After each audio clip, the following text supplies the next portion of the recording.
It's Speak It Thursday, and I'm your girl Shuli, and I am back with another conversation. We know that we keep the conversation going on Speak It. We like to have conversations that inspire change. There's so much going on out here in these streets.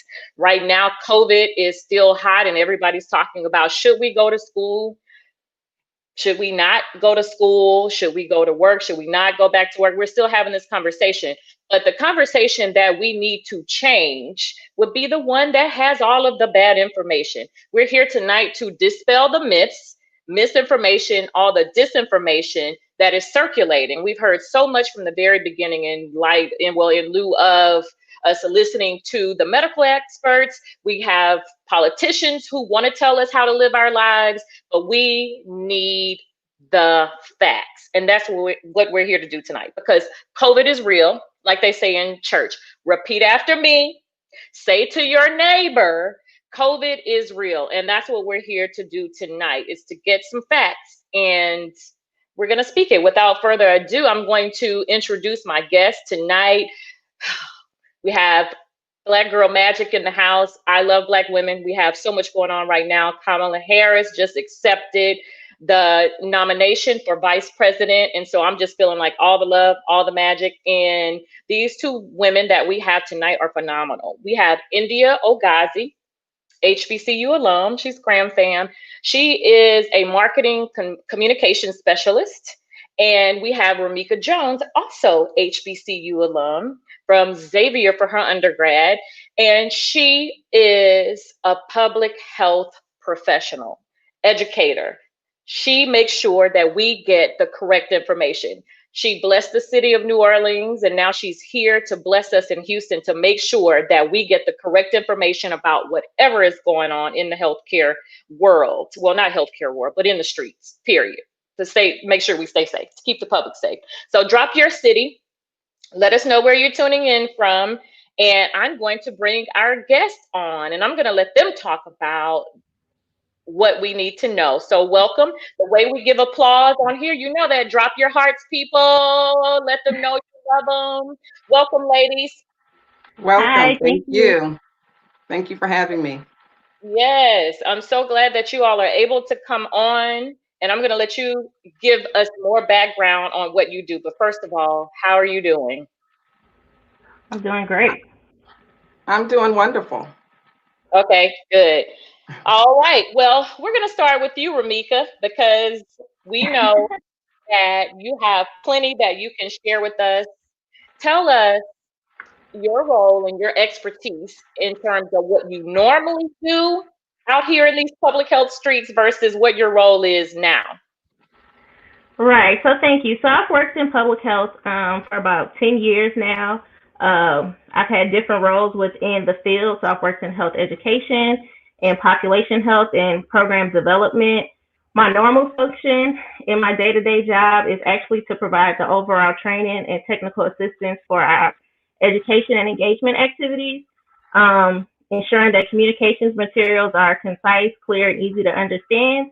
And during the pandemic, I've really been focusing on educating the general public, creating, editing, or reviewing our public health messages, and content, and just tailoring the messages for specific communities.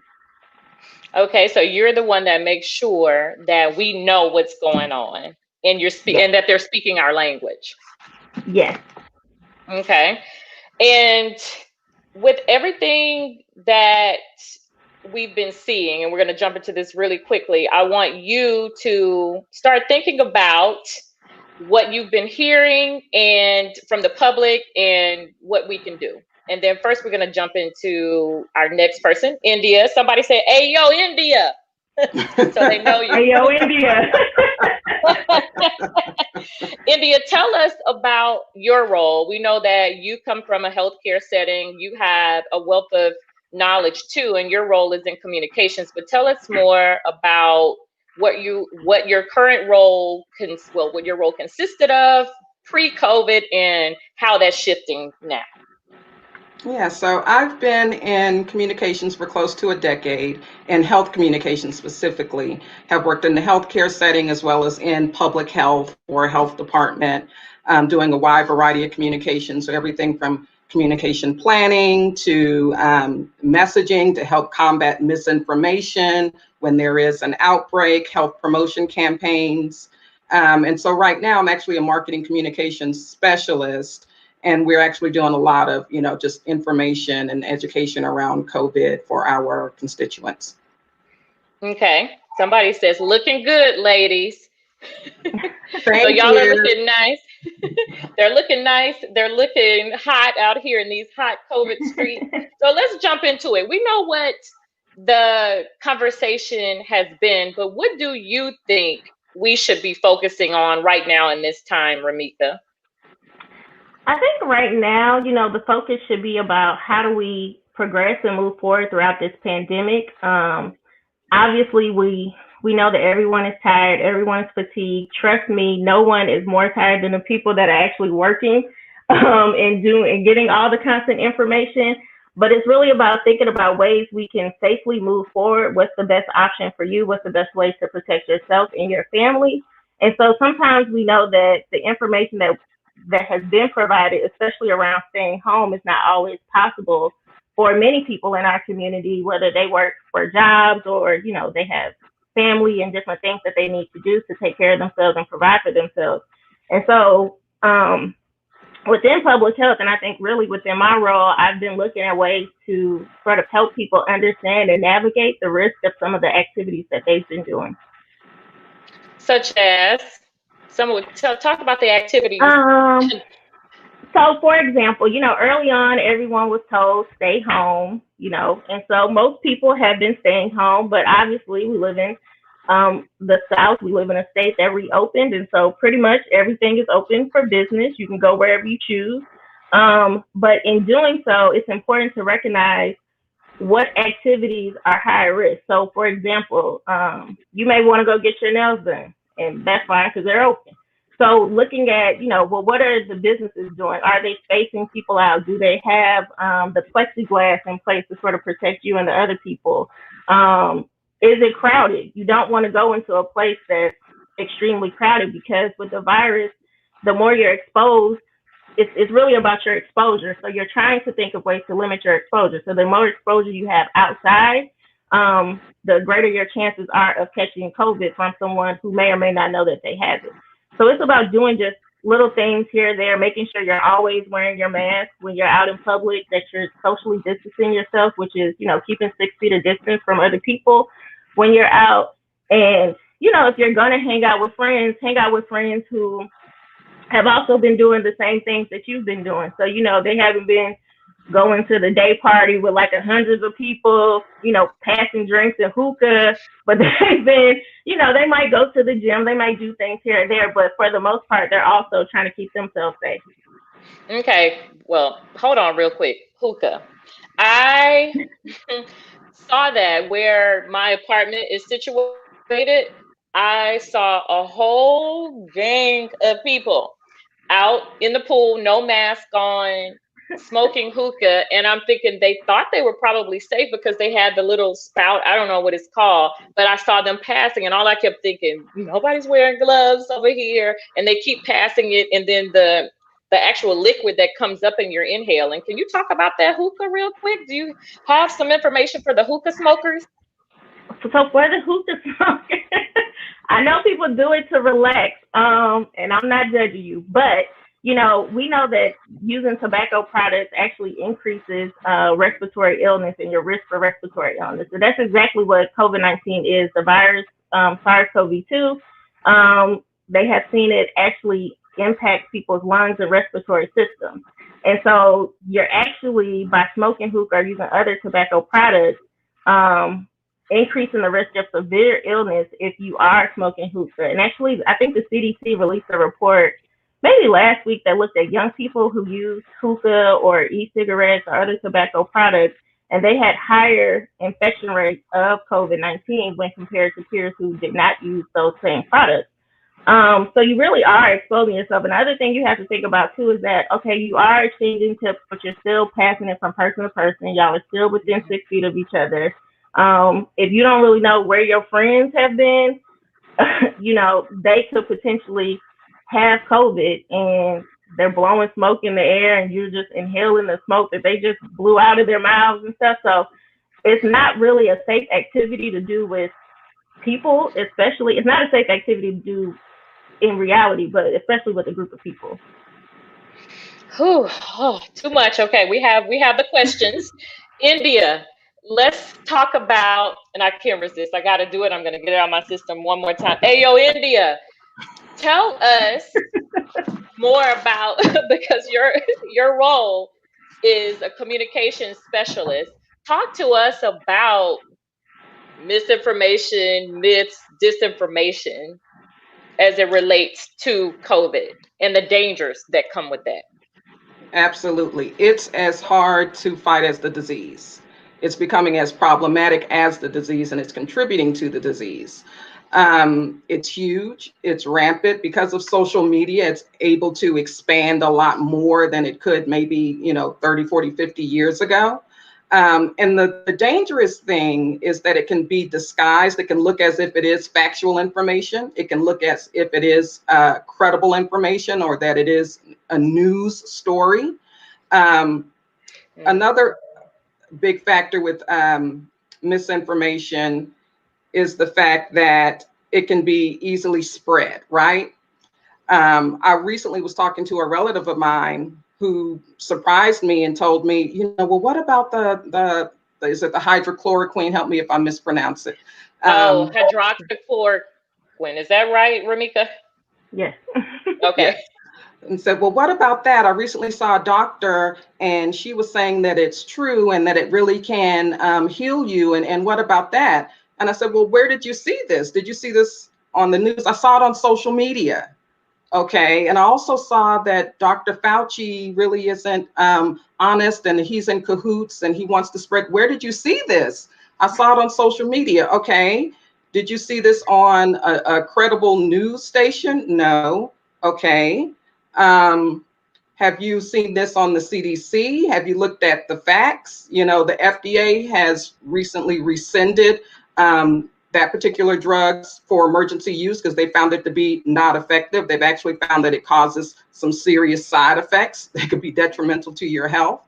And so that's a way that you can combat misinformation, because I know we're all out here hearing it, is, asking someone, well, where did you get this information? Where did you see it? I didn't initially just say, that's ridiculous. Why are you even saying that? Because that's just going to, push them away. They're not going to listen to you. So I use the technique that's called motivational interviewing, which is something that healthcare providers use when they're faced with false information or they have a hard time with their patients complying with, the orders that they're giving them. So I just asked her, where did you get this information?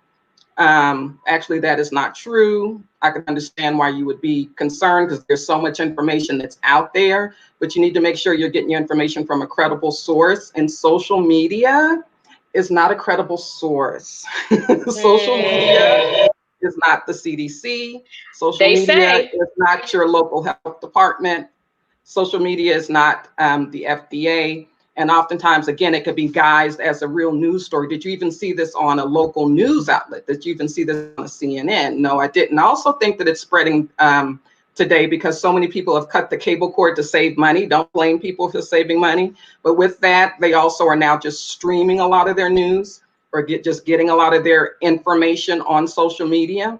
And so that contributes to it as well. But we have to be really vigilant because COVID is real. It's highly contagious. And it is deadly, and it's affecting the Black community at a much higher rate. So we can't afford to be lax in the information that we take in. We have to be serious and proactive and seek out credible information from those organizations and individuals I mentioned, like the CDC. If there's a new drug that's come out, Google FDA and that particular drug and COVID. I Googled FDA and the drug that we just mentioned. News release popped up showing that it's been, the emergency use has been rescinded because it's not effective for fighting COVID. So we have to be really vigilant and protecting what we're allowing to come into our minds. And it's normal at a time like this where it's a lot of uncertainty. You don't know who to trust. The information is constantly changing, to have some doubts and fears. But when there is a new virus like the coronavirus, things are going to change.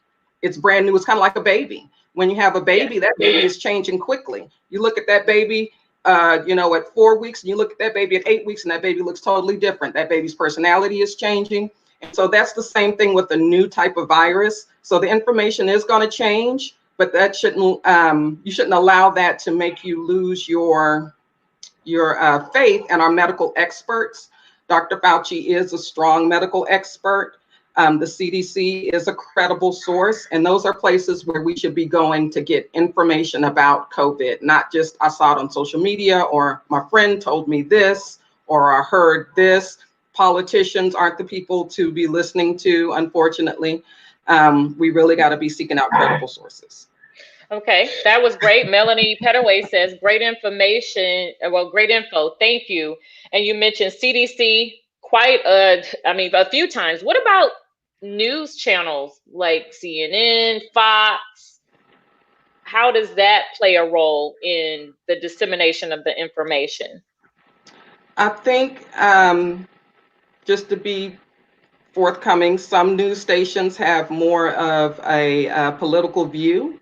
It's unfortunate that the disease has become politicized. So you have to be careful even what news stations you're listening to. Some of them are more leaning towards a particular candidate who is also spewing the misinformation. Some of the misinformation is coming, unfortunately, from our highest office, highest political office in this country. It's coming from the White House. Let's just be frank and real about it, because it's a real issue.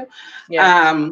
And so you have to be careful and look at what network is aligning themselves with that particular mindset. And you can see the difference when you flip between a certain station and another. Certain stations aren't talking about COVID as much. They're not talking about COVID as seriously. People also have to realize certain stations have people who are not a real hard journalist. They're more of a talk show host, and they have a political agenda. So you have to really be vigilant. Again, that's why I point people to the CDC to get your information. The CDC has a lot of great information. They have, guidance on what to, like some of the things that Remeka was mentioning, what to do when you want to go out. They have really detailed information that can really help you to safeguard yourself. Because like Remeka mentioned, it's unrealistic for us to stay in the house all the time. I do advocate for not being out a lot right now, because this is a global pandemic. This is a deadly disease. It is not something to be taken lightly. For 170,000 people to have died over the course of 7 months, it is serious. In the state of Texas, we're already at almost 11,000 deaths. It is serious. Yeah. And it's affecting us at a higher number, us, the Black community. So we got to be vigilant, go to those credible sources. And I'm not saying not watch the news. It's important to watch the news so you can stay up to date as to what's going on in your specific community. Because if it's really high in your community, you need to be more vigilant about, maybe I don't need to go out as much. But sometimes the news in itself can be overwhelming. And they're looking at a lot of different research and a lot of different studies. And sometimes that information can be overwhelming. But I like to stick with the simple facts when it comes to COVID, which is you need to wear a mask. You need to social distance. You need to wash your hands frequently. And if you have symptoms, you need to get tested. That's good. And Dr. Melanie Petaway says, Dr. Fauci and CDC are credible. People really need to take responsibility for getting their info from a variety of places and fact check. Don't take this lightly. So she is definitely in agreement. I am also in agreement. And we're going to get more into this, because this is what you said, 170,000 people. And I read somewhere it's the number 3 cause of death. That's crazy. And I'm glad you brought that up, because one of the myths I've heard is, well, we always have this many deaths from flu, or we always have this many deaths from car accidents. 170,000 deaths from flu or car accidents in 7 months? I don't think so. Exactly. And then, of course, no, that's not even happening. And those numbers that we've seen, like you said, over a period of time. And I talked to my friend Kenya, who lives in St. Louis, and she said it's the murder capital. And just the number of deaths from COVID, and since it happens, I mean, those numbers have surpassed their number of deaths per year. just from Wow. violence and things like that. So it's really, really crazy. We're going to get into, again, we'll keep digging deeper. There's so much information for those who are tuning in. Drop your city. Let us know where you're tuning in from. Welcome to Speak It. This is great information. We are dispelling the myths. Share this because people need to know, because we need to stop some of this stuff that we've been doing and hearing, and they're going to tell us how to communicate and how to speak about it factually so we can combat these myths. All right, now, Remeka, what do you think we've gotten right? What has the U.S. gotten right since this all started versus what we just messed up? What did we get wrong? This is a dangerous question though. I think we've Right. gotten a lot of things right. I think in the beginning of this pandemic, like India mentioned, a lot of things were new. But I think that we had in some places and states leaders who follow science, who understand the importance of communicating important information. You had places that when the pandemic started to get out of control and actually became a pandemic, they locked things down. They, shut things down, particularly in New York. And even if you go to New York now, they're still in a phase reopening. And as a whole, as a country, I think for the most part, many people understand what the pandemic is and have been helping their neighbors, have been being kind and emotionally supporting each other. We supported our healthcare workers. We're supporting people. When you look at, the food distribution and a number of volunteers who come out and support, families of people that are in need. So I think in this time, we have seen instances where people have really, joined around each other and rallied around each other. I think that for most of us, people understand to wear the mask. And so I'm always glad when I go into places and folks have their mask on. I actually live in a neighborhood. It's an older neighborhood. And so there's some guys who hang out on Friday nights and stuff. And I remember telling them, like, y'all need to wear some masks. Do you need masks? And they're like, no, we got them. And so they have them on now when I drive down the street. I see them with them on. Sometimes they're not on right, but but when they see my car coming up the street, they might pull them up over there because they know how to wear them. They might put them on because they see me coming. But it's things like that where people are trying to do what's the best thing for everyone to keep everyone safe. So I think that in those terms, we've definitely gotten it right. Very good. And then in terms of we won't say what did we get wrong, but what could we have improved in the very beginning that could have helped us or moved us forward faster versus hindered us? Anyone I can think in jump the in on that. beginning, yeah, okay. So I'll start and then I'll kick it to India. In the beginning, I think a major problem was with testing, right? So testing was not accessible to everyone because there weren't enough kits available. And as well as, just information changing constantly and trying to keep up with the information that was coming out. I mean, I've been working on COVID since I want to say around late February, but then full time, where all my time was devoted to COVID since March 9th. And in the first few weeks, it was just like information was coming out like, oh, it's the flu. And then, no, it's not really the flu. And, oh, people with symptoms spread it. But no, there's asymptomatic people who spread it. So just keeping up with all the information, was a challenge in the beginning. And then the limited access to testing. When you look at countries who have done a good job of controlling this virus, and even places within our own country, states within our own country, they've really increased their testing. So, with testing, you can identify a case, you can trace those cases and find other people who may have the virus and who need to quarantine.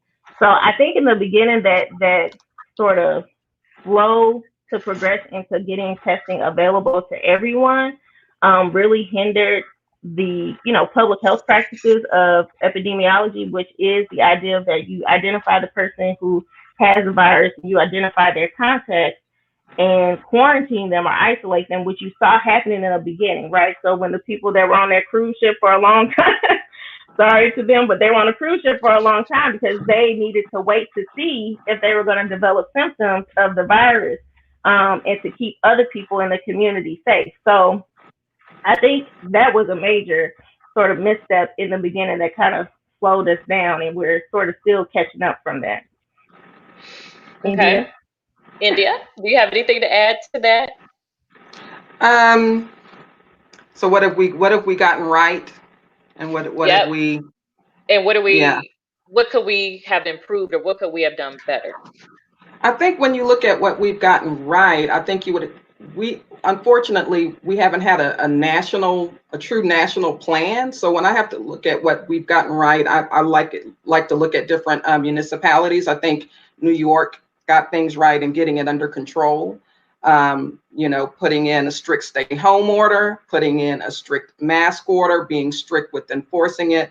I think, and I'm a communications person, so I think Governor Cuomo, as far as the communications that came forth, daily communicating with people, giving them the facts, speaking in plain language, giving them the science, makes a difference. When people feel informed, they feel empowered. When people feel informed, they feel more comforted. So I think that New York did a really good job. If you look at them now, they have one of the lowest positivity rates for testing in the country, one of the lowest infection rates in the country, and they went from being the worst. They were the epicenter. I think our local officials got it right, did a good job in the beginning, put in a stay home order for us, put in a mask order for us. I think, unfortunately, some other government officials lifted our stay home order too soon here in Houston. That has had some, detrimental effects on us. But I think, initially, those are some things that really went right. Okay, very good. So I heard you both say New York, and even Cuomo today sent out a tweet or something that said COVID is real. He's just kind of like, we just, so that we're still in the middle of COVID pretty much. And I'm paraphrasing, but like you said, to keep everybody abreast of everything that's going on.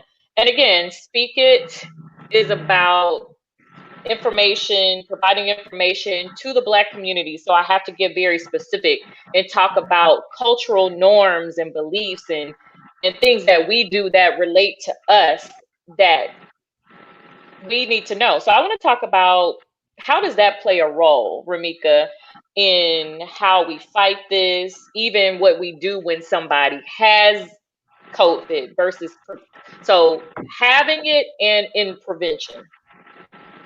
So in having it and in prevention, I think there's a lot of things we do right as a people. And I think just as general, everyone, kind of does some things that are, not necessarily the best things to do, I shall say. So, particularly for our community, we tend to have a very communal spirit. Everybody tries to look out for each other, especially, if you live in the same neighborhood. These are people you see every day. And so we like to be connected. We like to be bonded to each other. But during this time, we have to sort of find ways to do that socially and emotionally connecting with people while, maintaining our distance from them. So that's really important. Because one of the things we have to realize is we like our gatherings. We like Sunday dinner, we like birthday parties, we like cookouts, crawfish boils. We like all the things when we get together and just have a good time, right? You want to have a good time, relieve some stress, connect with your people.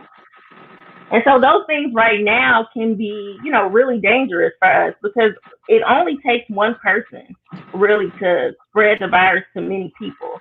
And, we've seen examples of that happen, not just within our own community, but in other communities where people have had, just an innocent birthday party. And, I think in northern Texas or somewhere here, it was like a family of 18 people got infected from one birthday party. And the, grandmother and grandfather of the family were hospitalized. So, we want to be connected, but we have to find ways to do that, safely with one another, to support each other.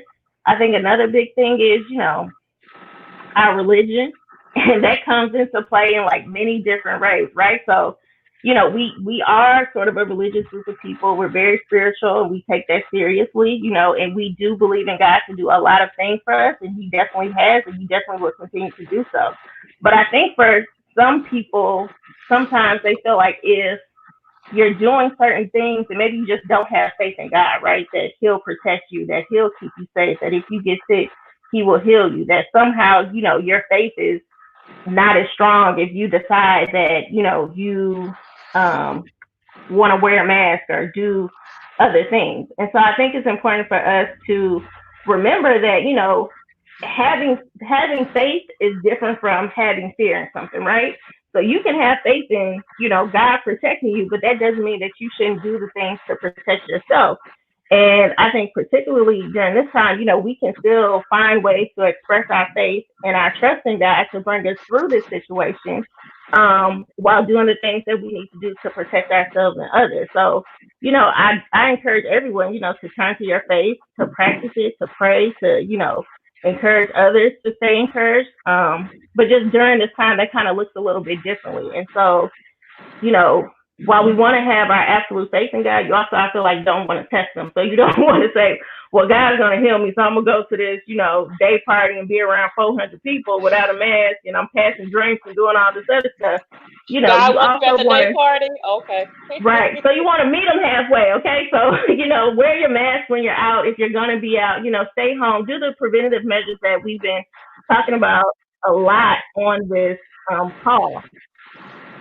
Okay. Kalele says, God bless you with common sense. Yes, And Kalele. Yes. in India, you're the hallelujah. So India, you're the communications expert, and You tell us, know, for the people who say God got me, like you said, we have our faith, we're choosing our faith. God got me. How do I communicate with my family member who God got? ooh, that's a tough one. I've had to do it. So, I'm with Kalele. Kalele, you stole my line. Faith without works is dead. The Bible Amen. says faith without works is dead. I Mhm. didn't just pray for a degree. I had to work for the degree. I didn't just pray for the job. I had to apply. I had to take certain steps. So yes, I'm praying to God to not allow me to get the COVID. And I'm also putting on the mask. I'm washing my hands. I'm social distancing. And if I had symptoms, I would go get tested. So faith alone is not enough. Um, God got me. Don't tempt him. That's a good one, Paula's son. Yes.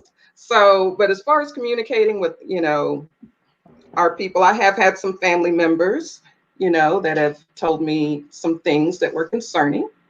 And, I was tempted to give a knee-jerk reaction and say, are you kidding me? Or that's not smart, or that's just stupid.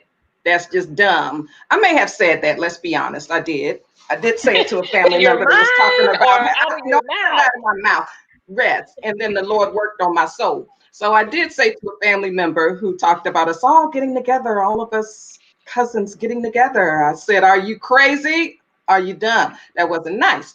For So the family reunion? So you're saying, for was this a family reunion? no, this was the family reunion was canceled. Auntie was not Okay. playing that. We canceled that in this family. But no, we're talking about getting together. And so the way I handled it, after I mishandled it, the way I handled it when it was brought up again Come in a on, group, PR expert. through a group, I put on my PR hat and said, what will be effective? Probably not that.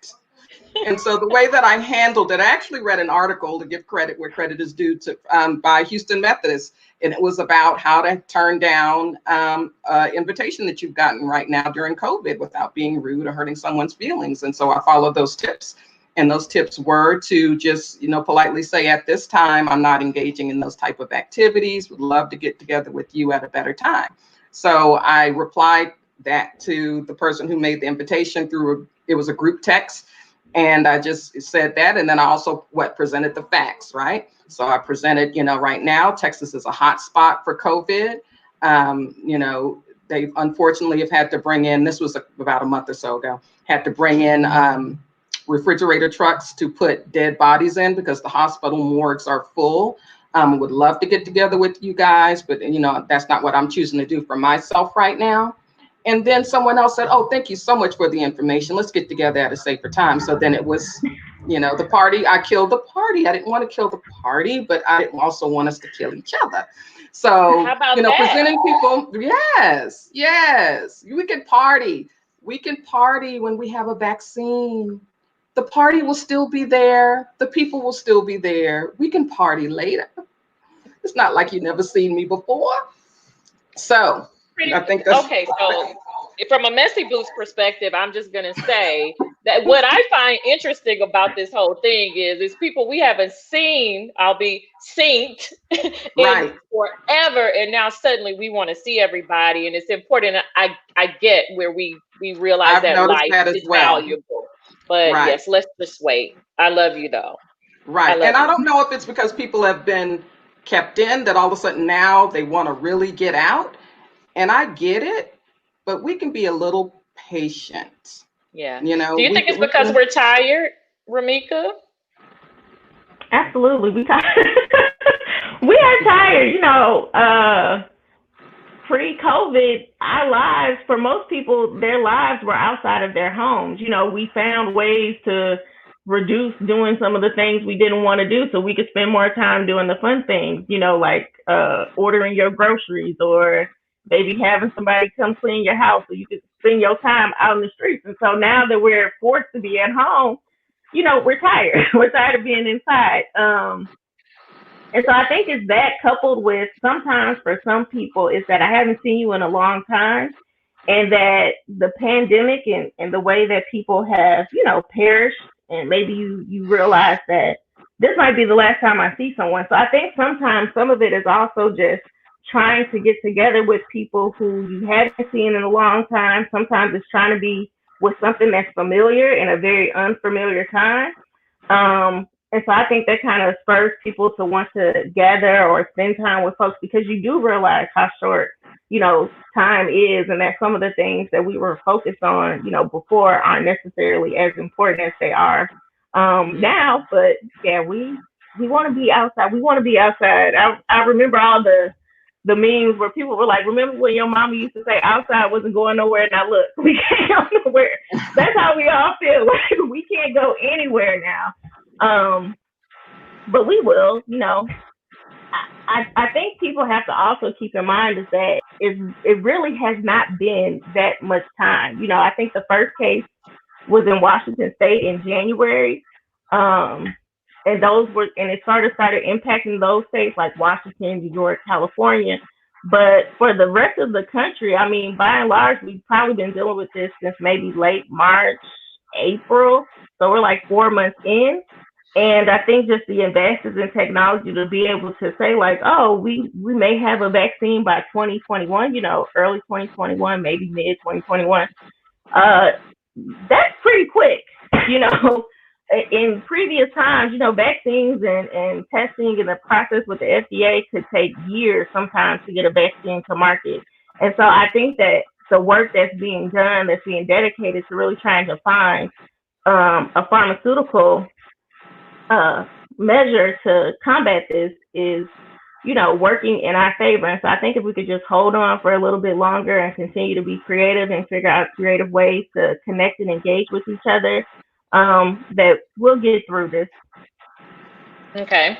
And I want to talk about, I'm going to pose this in a different form, but Toya Walk says, what advice would you give someone who has tested positive? And I'm going to put this in the framework of going back to what you said, Remeka, about us being communal, which means some people live in multi-generational households. You got Ray and Lily out there kicking it and going to the bar, or maybe they have to go to work, or maybe somebody's sending their kid to preschool. But then what advice do you have when somebody tests positive?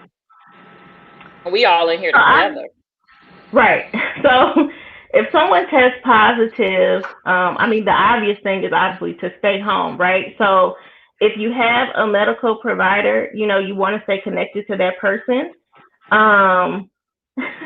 That's actually my friend that just posted that. But if you have a medical provider, you want to stay connected to that person to know, what are things that you should do to help monitor your symptoms. Most people can actually, manage the virus at home by just, treating your symptoms, whether it's a cough, a cold, a fever. If things get to a point where, you feel really ill, do not hesitate to go seek care. Because there have been instances of people who've waited too late to actually go get care and have died in their homes or died on their way to the hospital, or by the time they made it, it was just kind of too late to do anything really for them. In the instance where you live in a home with multiple people, if at all possible, you have a separate space for the person that is sick. You want to put them in that space. If there's a separate bathroom that they can use, you want them to have just their own space. And you may have one person that's sort of like their caregiver. Ideally, that person should not be caring for other people inside of the home. But if they are, anytime they're around the person who is sick, both people should wear masks when they're together. That person should always wash their hands after they come into contact with them. You would also use maybe plastic, silverware, so making sure that the person who is sick is not using, reusable items or sharing food items and other common things with people. If you're not fortunate enough to live in a place where you have, room to separate them from other people, then, everybody in the house should wear the mask. So anytime people are in common spaces with each other inside of a home and someone is sick, you want all the people to wear masks. You also want to practice that distancing. So, you want to stay away from that person as much as possible, which is kind of difficult because obviously when people are sick, that's when you tend to want to love on them, care on them, and help make them feel better. But just because of the way this virus spreads between people, sometimes that's not possible. And you always want to clean the common spaces. So if the person is using the bathroom, somebody needs to get some gloves and their mask and go in the bathroom and clean up, the toilet handle, the light switch, the door handle, things that we might not commonly think of to clean every time somebody go uses the restroom. Your water faucet. So anything that person is coming in contact with, you can do that. Okay. Now, that was very, very helpful information. And like you said, because sometimes social distancing can be tough, but you said that key, and I've heard this common theme and advice is like Andrew Caldwell, wear your mask, wear your mask, wear your mask. Wear your mask. Wear your mask, people. We can't say this enough. And let's get into facts and fiction of this whole thing, because you all have been dispelling myths all throughout, right? And giving us very good information. I'm going to throw this one out from Melanie Petaway again. She says, I agree with you ladies and what we got right and wrong. I fear we Black and brown people won't want to get the vaccine when it comes out. I keep seeing things on social media about the Tuskegee experiment. How can we encourage people of color to get tested and get treatment? So can we talk about the facts and the fiction around vaccines? Yeah, are they safe? Well, vaccines are safe. I'm not a medical doctor, so don't try to argue back and forth with me. But they are safe, and we have seen it work where infectious diseases of the past are no longer a threat to us because of mass vaccination. I understand everyone's fear. If we ask any of our friends, you getting that first round batch of vaccine, they're gonna be like, nah, I'm gonna wait for the second batch. You first. Right. You first. But that fear around, the mistrust of the healthcare system, mistrust of the government is real. And we deal with that now, even in terms of trying to get people to get tested. I think that from a public health perspective and a government public health perspective, especially, is that, for Black people in this country, we haven't had a relationship with the government that's been always positive, right? And so why now all of a sudden are you concerned about my health kind of thing? I think some people, have that mindset, which is valid. If you deal with a system that never really has taken you into consideration, then it's hard to sort of now trust that, you really want to look out for me type of thing. So I think when the vaccine is available, there's actually going to be a lot of issues around it, right? Because it will be an issue of access. Who gets the vaccine? Is it going to be, healthcare workers and people on the front line, which is what we saw when testing came out? Is it going to be people who have money to access the vaccines, right? Because remember, all the celebrities were getting sick and they were getting tested. It's like, well, how y'all know? And, my cousin can't get tested for COVID. So I think when the vaccine comes out, there will be, a lot of mistrust, and we having to deal with how to get that to everyone who feels like they want a vaccine and they need a vaccine. But I would encourage people that, immunizations and vaccination works. It helps prevent people from being sick. If you have your spiritual beliefs or for whatever reason you don't want to be vaccinated, that I'm not going to argue with you on that. But I would say from a scientific perspective, we have seen them work and we know them to be effective. And I think just with everything that's riding on these vaccines, that, our scientists, I have full faith in the scientists and researchers that are working on this, that they really are going to come up with something that is, best for fighting this virus. Yeah, I agree with Remeka, on that everything that she said, but especially that last part about having faith in our scientists. I don't think that the FDA will be approving something that's not safe and effective. Vaccines are safe. Vaccines do save lives, have saved lives. My husband is actually from Nigeria, and so they don't have the same type of health system that we have here. And he's told me stories of, as a child, them all lining up when the World Health Organization or some charitable organization came in to give vaccines. So sometimes it pains me that in America, people aren't getting a vaccine, when I know there are people who are in, developing nations that have less resources than we do, who are desperate for the vaccine, who still have conditions that we haven't heard of for years here. They still have polio in Nigeria. We don't have polio. You don't hear about polio. We don't have polio cases, new polio cases in America anymore because of vaccines. So vaccines are safe and effective. I understand African-American Black people's distrust in issues around health because of things like the Tuskegee experiment. And because of racial discrimination, right? Some of the things Remeka was mentioning about the government, we were slaves. We were held captive. We really, it wasn't just 60s, got our right to vote. So there is a lot of distrust there. But I think what we have to hone in on and think about are the positive. There weren't hundreds of Tuskegee experiments. We have to think about, our white brothers and sisters who aren't racist, who are caring, who do love us, who are our allies. Everybody isn't the boogeyman. And I think when you've gone through something that's quite traumatic, everybody can start to look like the boogeyman to you. It's just like you've been in a bad relationship and it's like, I hate all men, but all men aren't bad. All doctors and all scientists aren't corrupt and unethical and crooked. So we gotta, focus on the good, focus on the positive, and get the vaccine. Trust, renew our trust. Renew our trust. This is their opportunity. Paula's son wants to know, is it true or a myth that they want to try the vaccine on Black people first? I don't know if that is true or not. I do remember, though, that sort of interview. Maybe it was like French doctors, and they were kind of like, they said they were joking about, testing a vaccine on Africa because Africa seems to be everybody's guinea pig. But as far as plans within the United States, if that's like a concerted plan, I don't know, but I would never be privy to that information anyway. So yeah, I don't know if that is true or not.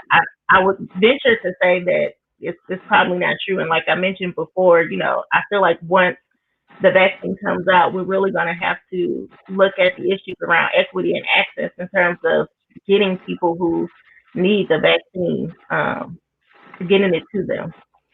Okay. Yeah, I haven't heard anything like that, and I'm a health news junkie. I haven't heard that. Okay.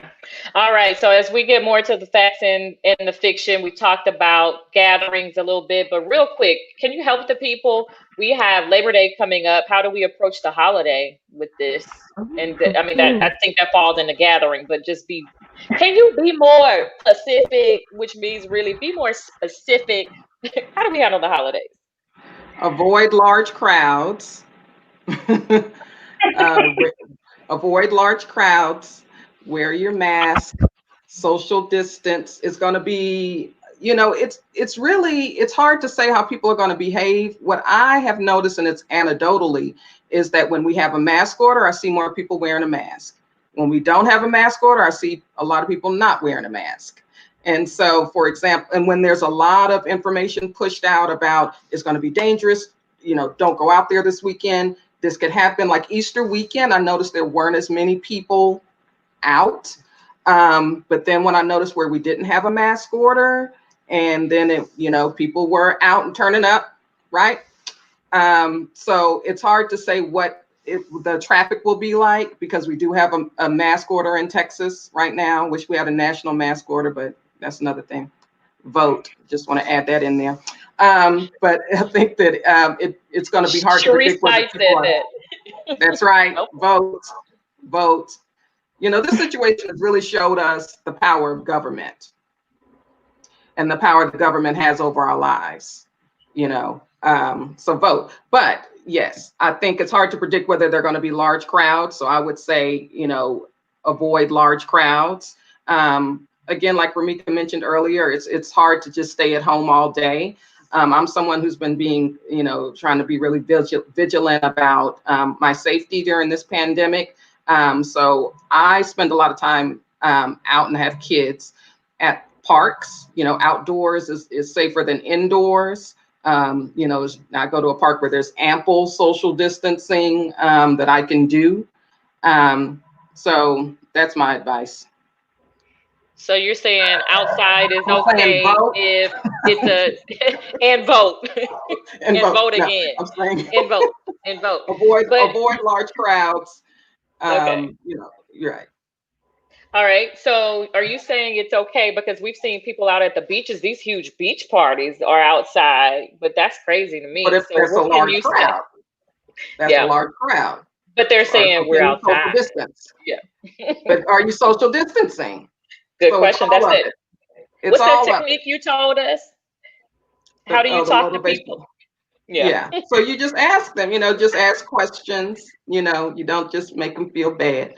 You ask, you ask questions, try to figure out, help them to reason and to work through it. And then sometimes once you ask, all of these questions and even help them to reason and work through, because I've had this with someone and they're still like, yeah, well, I'm just going to do it. And so then you got to respect their wishes, say a prayer for them, and that's it, But I already had it though, so I'm immune. Okay, so there's been no scientific evidence that has shown that because you've already had it that you're immune. Matter of fact, I've seen some reports where they're saying they're not even sure if there is that type of long-lasting immunity from it. So we might even have to get the vaccine annually. So there's been no scientific evidence that if you've already had COVID, you are now immune and that you don't have to wear your mask or social distance or wash your hands. If you look at the wash your, there's some good things that are coming out of this. If you look at what the CDC says and their directions about washing hands and their instructions, these are really things we should have been doing all the time and you should do all the time. Just want to throw that out there. So that's a good thing that's coming out of it. People are learning how to properly wash. You should always wash your hands for 20 seconds minimum. First of all. Okay, so with this, how have you guys handled this? Like in terms of being responsible for disseminating this information. I mean, you guys have given us a wealth of knowledge, information, how to get the facts. You're helping us heal us and to be responsible for our own health. But what has it been like being responsible for disseminating this information during this historic time? Is there pressure or stress? What is it like in a day in life of a public health professional and a communications expert? Oh, it's stressful. I How you COVID doing? is stressful. I used to have a very good work-life balance, and since that has not been the case. It's a lot of long hours. Um, that I've been working. But I will say that the positive thing that's come out of this is that people have truly been grateful for the information that we've provided. I do work for a government agency, and we disseminate a lot of information that comes across my desk that either is written by me or by others, and that I have the final look over. Um, and so, the people who we've come into contact with, who I've had personal conversations with, they really are grateful for the information. And I think the good thing, the blessing and the curse of social media is that information can spread like wildfire, but it also gives you like an instant feedback loop. And so sometimes when we post things, like for example, the question that someone asked about being sick. So I think initially that guidance was just like, oh, isolate. And then somebody said, well, what if you live in a one bedroom, one bathroom? And so then it's like, those might be things that I don't think about because I live by myself. So, it's just like I come home as me. But those are things that we don't think about, that they're able to, in real time ask us questions, and we can say, that's a good question, and we'll find the answer for you. So I think, it's been difficult, it's been long hours and things like that, but I do feel like the work that I've been doing has been helpful. People will tell me, will call me. I've had people pray for me over the phone after I sent them, email information. I just talked to them and sort of answered their questions. So, I think that that's been one of the positive things in doing this work, and, helping, having people really encourage you. And I'll say from a workplace perspective, India has worked with us. We used to work together. Um, it really has brought our team closer together, right? Because we spend long hours, and it's kind of like, just like we tell everyone we're going to get through it together, we definitely, I've seen people work in ways that have been amazing, have worked hours that I never thought I would see people work before, and really just rally around each other and support each other. So I think that's been sort of the most highlighting things of this pandemic for me personally in terms of work. Okay. Thank you for your service. India. Yeah, I think for me, it's, keeping up with because again, it's changing so frequently, keeping up with what is the latest information, making sure that I'm fact checking, making sure the information that goes out is credible. And the particular work that I do right now, I'm sometimes looking at information other people have written. And so I'm making sure, and I have, for some of them, I have more health experience than they do. So I'm looking at it, making sure that it's accurate, because I love communications. I believe knowledge is power, and you get that knowledge out through communicating. And so I'm looking at making sure that it's easy for someone to understand, and then also looking at, is it something that is relevant to that particular audience, right? Kind of what Remeka was mentioning. If this person just lives in a home with multiple people, then the communication needs to change for that particular person. And for me, it's rewarding because I feel like I'm making the difference. I feel like maybe if just one person reads this and is empowered with the fact that they need to, whatever, that it's empowering and maybe can save a life. So it's rewarding. And thank you for your service. And again, you're helping us heal us during this. And we need this. Like you said, people who care about, well, we want to care about everybody, but like you said, people that care about us specifically, and we know that we can trust you, which is why you're here, because we want the good information. We need more of that to go viral. Really quickly, this is hot. Did we have, Tony Armstrong says, have you all covered the data regarding vitamin D as a mediator of COVID, not a cure, but potentially a tool to reduce some of the worst effects of the disease? Any quick information on vitamin D? No, I have not. I know that there's been studies about vitamin D with other types of viral infections, and how it can sort of help the body in terms of, healing and repairing itself. But as far as related to COVID, no, I have not. I know that there was a study done, and I can't remember what countries, but there was a study that was done in which they saw that people who died, I want to say it was Italy and Spain, but I could be incorrect on that, in which people who died of COVID actually had a vitamin D deficiency. So I think that may be where he's getting that information from.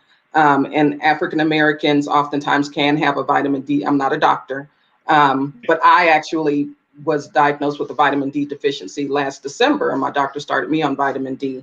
But when I started researching it, I found from a credible source that African Americans can have a lot lower amount of vitamin D or vitamin D deficiency because of the melanin in our skin. It makes it harder for us to absorb vitamin D from the sun, which is one of your sources for vitamin D. So I would really encourage people to get an annual physical exam, see your doctor, and maybe you can ask for a full, you should get a physical exam, and then you're getting a full panel of your blood work. You should do that, period, right? But that might be able to identify if you do have a vitamin D deficiency. But I haven't seen any research that specifically said vitamin D can help prevent COVID. But I did see that research that they found that deficiency in people who died from COVID. Okay. The time really goes quickly. We are pretty much at the end of the hour. I have 2 quick questions, and we can do a lightning round, and then we're going to close out. Okay. The message about properly wearing your mask. Can we tell the people, you mentioned, Remeka, that you've seen people that had the mask on is not correct. Can we tell the people, how do you properly wear the mask, please? I wish, if I don't have a mask, but you want the mask to cover your nose and your mouth, like all this whole area needs to be covered by the mask. And the purpose in the mask is really so that if you are sick or whatever, even if you breathe, like you put your hand to your mouth, you can feel your own breath. So if you're infected, those little particles are going everywhere. So it's really to reduce the amount of virus that ends up out into the air. And also to help you, if you're wearing it and you're not sick, if you come into contact with those those particles, to help you prevent getting that into your system. And Remeka, do you want to hit on the CDC information that came out recently about the mask with the valves not being safe? Oh, yeah, those, because we see people with them all the time. So those help you. If you're the person who's wearing them, they're helpful for you because they make it easier for you to breathe, obviously. But they're really not effective, and they're detrimental to other people because all you're doing is just breathing out all your virus particles, potential virus particles, out into the air, and so it can still, infect other people through that escape valve. So don't wear those types of masks, and wash your hands before you put on your mask, right? Absolutely. You want to wash your hands with soap and water before you put your mask on, and if you have the ear, you want to take them off like from behind your ear, and then dispose of the mask and wash your hands right after if you have a reusable mask. If you don't, you need to wash the mask. What about the bearded ones? What about our men with our beard, the beard gangs? You got to tuck that beard in your mask. I don't know. Might have to shave that beard, honey. You might have to get rid of your beard. I'm sorry, sir, but we like the bearded men. But you just might have to figure out a way to trim it so it can get in the mask. The beard will grow back. Right. What if my mask has been just under my chin because I was wearing it like a chin saddle? That's a chin guard. That's not a mask. That's a chin guard.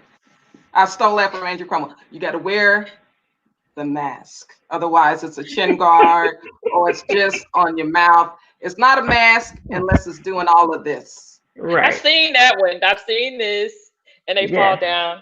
Wear your mask. Okay. On your neck. It's not a decorative item. Right. You pull it down on your neck. You're wearing a mask, but are you wearing the mask? You're not. You're not. Not a bow tie, not a chin guard. It's a mask. Not a neck guard, no, none of the above. And can we choose either or? So if I have on my gloves, do I still have to wear my mask? Because I saw that today. I have on my gloves. I'm protected. So where are we on the gloves, Remeka? Oh, the gloves. So, public health, they really don't recommend actually wearing gloves unless you're coming into contact with bodily fluid. And part of that is just because people have a false sense of security wearing gloves. And so people will wear them all day long doing all sorts of activities, and um, in place of just washing your hands. Literally, the washing your hands is a very simple, quick 20 seconds, like India said, maybe 30 seconds. Um, Activity that is proven to save lives. And so the whole thing about gloves has been kind of controversial. I get why people wear them. And so if you are a person who wants to wear your gloves after you've done an activity, like if you wear them in the grocery store, the minute you are in your car, you should, take your gloves off and dispose of them. Don't keep them on while you're driving, eating food, doing all sorts of things. They're not a second pair of hands. I'm laughing because I saw a lady in the grocery store. She had on her mask and she had on the gloves, but she was touching her cell phone and was on her phone with the gloves. Mm-hmm. Because you're not going to go and wash your hands when you have gloves on, right? You're not going to do that. So where you don't have gloves on, you're going to wash your hands. But when you just have the gloves on and then you touch everything in the grocery store, you touch this, you touch your takeout, and next thing you know, then you're touching your face, and it's a situation. Okay, real quick then. Is temperature the only line of defense for a business? So they're coming in and you're checking temperature and giving people hand sanitizer. What do you have to say about the temp as the only way to kind of check people coming into your place of business or your home? Are you gonna? I think, I've seen, particularly in healthcare settings, where they're screening you for all of the symptoms, and there are a lot of symptoms.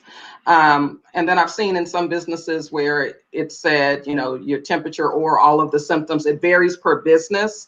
I believe, I'm not exactly sure if healthcare institutions have to do that. I'm assuming they do. I may not be correct in that. So it varies per business. But the thing about COVID is that there's so many people who are asymptomatic who show no symptoms and have it, which is why it's so important to wear your mask. If everyone just had a fever, then we wouldn't have as high of a rate of COVID as we've had. But because there are so many people who have it and show no symptoms for having it, then that's why you have to wear your mask, social distance, wash your hands, avoid large crowds. If you do have symptoms, or if you've been around someone who tested positive for COVID, get tested.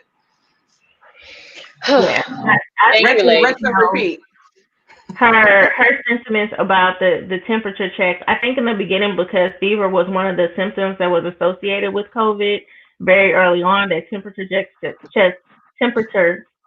just kind of took off. But with everything that she said, definitely get tested. There's plenty of places where you can go to get tested for free.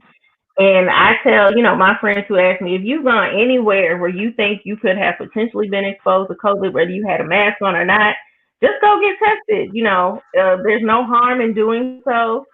And really, you could save lives. You could save, your own life and the life of other people that you're around. So yeah, definitely get tested if you think you've done anything or gone anywhere potentially have COVID. Thank you, ladies. Candy J said a lot of possible cross contamination with the gloves. True. Absolutely. Okay, and then we're getting ready to close out. Melanie Petaway says, "Great job and very informative. Thank all of you for your service." India Thank you, Dion Melanie. said, yeah, she said, "Good info." Toya Walk says, "This is really great information." As we get ready to close, I took some liberty here because I felt like there were a couple things that I just wanted to squeeze in as we're doing this COVID conversation for the culture. How give us your closing words, Remeka and India. If there's anything that we didn't cover, what do you say to the people? Your messaging, if you want to leave a lasting impression from God's mouth to our ears, however you want to end it for us. What do you have to say? Leave the people with a message. I would say, getting tested is important. Wearing your face mask is important. Washing your hands and social distancing. And I would just tell people, to definitely be encouraged. We will get through this together. to be kind to one another, because we all are dealing with our own situations in terms of trying to navigate this pandemic, whether that's emotionally, spiritually, mentally, physically. And just be safe out there. Do the things that you need to do to protect yourself and to protect others from, potentially contracting COVID. Yeah, I would just echo what Remeka said, and I would just like to add, I love my people. I'm very concerned that this is disproportionately affecting us, and I think as African Americans, because we've gone through so much, oftentimes we feel like we're like superheroes. We can take it, we can do anything. But this is showing the numbers don't lie. This is showing that we, can succumb to this like someone else, and we're succumbing to it at a higher rate. So, I think we just have to be vigilant and wearing our mask, not thinking that we are superheroes, even though we got that black girl magic. It only goes so far. Only so far, honey. It only goes so far. No, honestly, they'll take it seriously. I know we love to socialize. I love to socialize. I am not a homebody. I've been stuck in this house with 2 kids. Pray for me.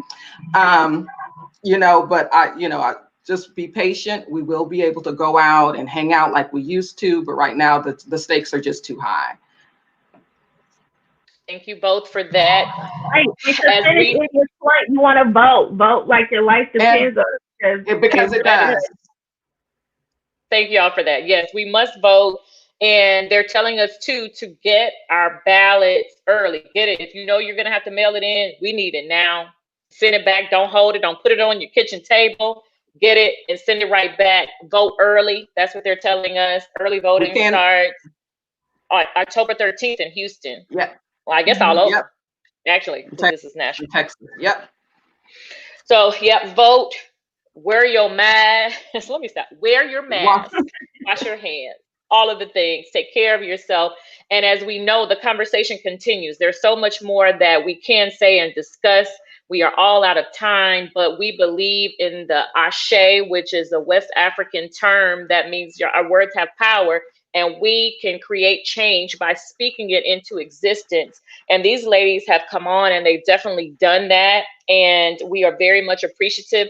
Make sure you share your episode. I'm putting this up quickly. Speak It is now officially a podcast. You can listen to us on Apple Podcasts. You can listen to us on Spotify. We're on HOH 77.7, and we're on Google Podcasts. And the conversation continues in your families, with your friends. Just go out and speak it. Have a good night, everybody. Thank you. You're welcome. Thank y'all for coming on.